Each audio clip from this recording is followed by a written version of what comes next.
এরপর দেখো সাবস্টিটিউয়েন্টের দূরত্ব অনুসারে distance of the substituent from the carboxylic group. এখানে বোঝা যাচ্ছে যে এটা হচ্ছে আলফা ক্লোরো কার্বক্সিলিক অ্যাসিড, এটা হচ্ছে বিটা ক্লোরো কার্বক্সিলিক অ্যাসিড, এটা আলফা, এটা beta, beta chloro carboxylic acid, এটা alpha beta gamma, gamma chloro carboxylic acid. তো এখানে দেখো কাছে থাকার জন্য, ডিস্টেন্সটা কাছে হওয়ার জন্য এর মাইনাস এফেক্টটা তীব্র হবে। যত এটা বিটা ক্লোরো, তাহলে দূরত্ব বাড়ছে, দূরত্ব বাড়ার জন্য অ্যাসিডিটি আর একটু কমে যাবে। আর গামা মানে আরও দূরত্ব বেড়ে যাচ্ছে ক্লোরিনটার, তাহলে মাইনাস এফেক্টটা আরও কমে যাবে। তাহলে যত মাইনাস এফেক্টটা কমে যাবে তত অ্যাসিডিটিটা কী হয়ে যাবে, কমে যাবে। তাহলে আলফা ক্লোরোর ক্ষেত্রে কাছে আছে, মাইনাস এফেক্টটা সবচেয়ে স্ট্রং, মানে অ্যাসিডিটি সবচেয়ে বেশি, এখানে আরেকটু কমে যাবে, আর এখানে সবচেয়ে কম হবে। তাহলে এই অর্ডারে আমার কী হবে, অ্যাসিডিটিটা শো করবে। এরপর দেখো তোমার যদি সি ডবল এইচ গ্রুপের কনজুগেটে যদি ট্রিপল বন্ড থাকে, carbon carbon triple bond, carbon carbon double bond বা কার্বন কার্বন এক বন্ধন থাকে, তখন আমার অ্যাসিডিটি কেমন হবে। এখানে দেখো এটা হচ্ছে তোমার কার্বন কার্বন ট্রিপল বন্ড আছে, অ্যাসিডিক বন্ড, তোমার এটা হচ্ছে এসপি কার্বন, এইটা হচ্ছে sp2 কার্বন ডাবল বন্ড আছে, আর এই কার্বনটা হচ্ছে sp3 কার্বন। তাহলে এখানে দেখো sp কার্বন, এটা sp2, এটা হচ্ছে ভিনাইলিক কার্বক্সিলিক অ্যাসিড, এটা অ্যাসিডিক, এটা মানে পোপাইনোইক, এটা হচ্ছে পোপাইনোইক অ্যাসিড আর কি। হ্যাঁ, এটা তোমার হচ্ছে প্রোপিওনিক অ্যাসিড। হ্যাঁ, এটা তোমার হচ্ছে প্রোপানোইক অ্যাসিড। এখানে যদি ভাবি এই কার্বনটা এস ক্যারেক্টার বাড়ছে, মানে ইলেকট্রন টানার প্রবণতা সবচেয়ে বেশি। sp2 এটা হচ্ছে 50% এস ক্যারেক্টার, এটা হচ্ছে 33.33% এস ক্যারেক্টার, এটা 25% এস ক্যারেক্টার। তাহলে এস ক্যারেক্টার যত বাড়বে অ্যাসিডিটি তত বেশি হবে। আমরা ক্লাস 11-এও দেখেছি যে অ্যাসিডিক তোমার অ্যাসিটিলিন, তারপর ইথিলিন এবং ইথেন, এদের কনজুগেট বেসের যে স্টেবিলিটি কার্বানিয়ানের, সেখানে এস ক্যারেক্টার বাড়ার জন্য অ্যাসিডিটি শো করেছে। এখানেও তাই এস ক্যারেক্টার বাড়ার জন্য এর অ্যাসিডিটিটা সবচেয়ে বেশি হবে, এর একটু কম হবে, আর এর হচ্ছে সবচেয়ে অ্যাসিডিটি কম হবে। এখন এখানে ভাবতে পারো তুমি যে এই যে ভিনাইলিক যে অ্যাসিড, এ তো রেজোন্যান্স করবে, তাহলে এরকম হয়তো ভাবতে পারো এটা প্লাস CH CO মাইনাস, এটা হচ্ছে OH, এটা ডবল বন্ড, এটা এখানে ডবল বন্ড হলো। তার মানে এখানে যে প্লাস আর এফেক্ট ভাবা যেতে পারে, কিন্তু প্লাস আর এফেক্ট হলো, এই প্লাস আর এফেক্টটা অতটা স্ট্রং নয়। এখানে কিন্তু হাইব্রিডাইজেশন অর্থাৎ এস ক্যারেক্টারটা মোর গুরুত্বপূর্ণ ফ্যাক্টর, এবং সেই জন্য কী হচ্ছে এর অ্যাসিডিটিটা সবচেয়ে বেশি হচ্ছে sp কার্বনে, তারপর sp2, তারপর হচ্ছে sp3 কার্বন রেসিস্ট অ্যাসিডিটি বেশি শো করছে। এখানে দেখো due to have plus R effect of double bond or triple bond, the acidity is expected to decrease. It is actually increases due to greater electronegativity of sp2 or sp carbon. তার মানে এটা তুমি আশা করতে পারো, হয়তো মনে হবে যে প্লাস আর এফেক্টের জন্য অ্যাসিডিটি ডিক্রিজ করবে, কিন্তু ব্যাপারটা তা নয়। হ্যাঁ, ওই তোমার sp2 কার্বন এবং sp কার্বনের ইলেকট্রোনেগেটিভিটি বেশি হওয়ার জন্য অ্যাসিডিটিটা কিন্তু sp কার্বনের বেশি হবে, তারপর sp2, তারপর হচ্ছে sp3। এরপর আমরা যেটা বলছি দেখো, তোমার হচ্ছে অ্যাসিটিক অ্যাসিড, আর তোমার হচ্ছে পার অ্যাসিটিক অ্যাসিড। এটা হচ্ছে পার অ্যাসিটিক অ্যাসিড, কার অ্যাসিডিটি বেশি হবে। অ্যাসিটিক অ্যাসিডের H+টা ডোনেট মানে বেরিয়ে যাওয়ার পর, রিলিজ করার পর যে কার্বক্সিলেট আয়নটা পাবো, সেটা কী করবে, রেজোন্যান্স করবে।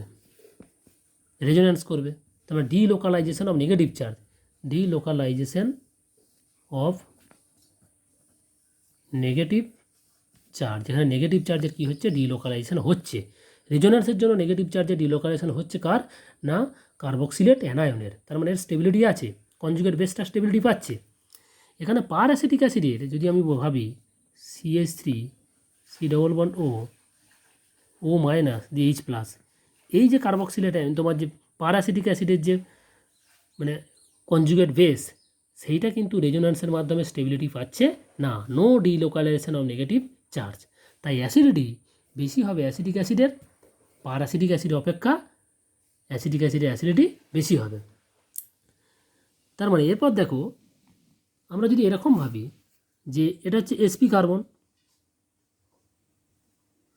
কার্বন, এইটা হচ্ছে sp2, তার মানে অ্যাসিডিনিক COOH গ্রুপের কনজুগেটে তোমার অ্যাসিডিন বন্ড আছে, এটা হচ্ছে ফিনাইল গ্রুপ আছে sp2, এখানে তোমার হচ্ছে sp2 কার্বন, আর এটা হচ্ছে sp3। তাহলে এখানে যদি ভাবি তার অ্যাসিডিটি অর্ডারটা কেমন হবে, দেখো sp কার্বন আছে, তার মানে এর অ্যাসিডিটি সবচেয়ে বেশি, এস ক্যারেক্টার বেশি। এবার তুমি প্রশ্ন করবে যে ফিনাইল গ্রুপের কার্বন এই কার্বনটা sp2, আবার এই ভিনাইল গ্রুপের এই কার্বনটা হচ্ছে sp2, তাহলে এই দুটোর মধ্যে কার অ্যাসিডিটি বেশি হবে? দেখো এখানে দেখো ফিনাইল গ্রুপে sp2 কার্বনের সংখ্যাটা হচ্ছে বেশি, একটা দুটো তিনটে এরকম করে পরপর করে 5-6টা কার্বন পাবো sp2 কার্বন। তাহলে এ করবে মোর, মানে এর কী হবে, ইলেকট্রনটাকে বেশি করে, ওইচ বন্ধনটাকে বেশি করে দুর্বল করবে, নিজের দিকে টেনে নেবে। এখানে কিনতে হবে sp2 কার্বন দুটো মোটে, তাহলে এর অ্যাসিডিটিটা কী হবে, বেশি হবে। তারপর কি হবে, এটা তো sp3 কার্বন আর এটা sp2, তাহলে sp2 এর কী হবে, এই কার্বক্সিলিক অ্যাসিডের অ্যাসিডিটি বেশি হবে। এবার তুমি এখানে প্রশ্ন আসবে যে বেঞ্জোইক অ্যাসিড আর হচ্ছে অ্যাক্রাইলিক অ্যাসিড, এটাকে আমরা অ্যাক্রাইলিক অ্যাসিড বলছি, এটা অ্যাক্রাইলিক অ্যাসিড। বেঞ্জোইক অ্যাসিড এবং অ্যাক্রাইলিক অ্যাসিডের মধ্যে দেখো due to have greater number of sp2 carbon atom, electron donating effect of phenyl group is less than that of vinyl group.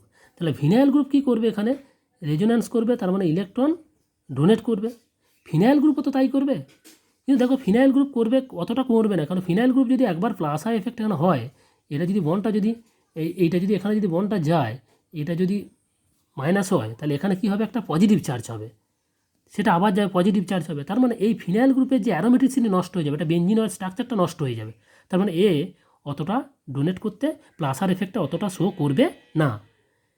তাহলে এর দুটো কারণে বললাম, এক হচ্ছে sp2 কার্বনের সংখ্যাটা এখানে বাড়ছে, অ্যাক্রাইলিক অ্যাসিড অপেক্ষা মানে বেঞ্জোইক অ্যাসিডের sp2 কার্বনের সংখ্যাটা বাড়ছে, তার মানে বেশি ইলেকট্রন মানে বেশি করে টেনে নেবে নিজের দিকে, অর্থাৎ বেশি ডোনেট করতে দেবে না, মানে প্লাস আর এফেক্টটা কমে যাবে।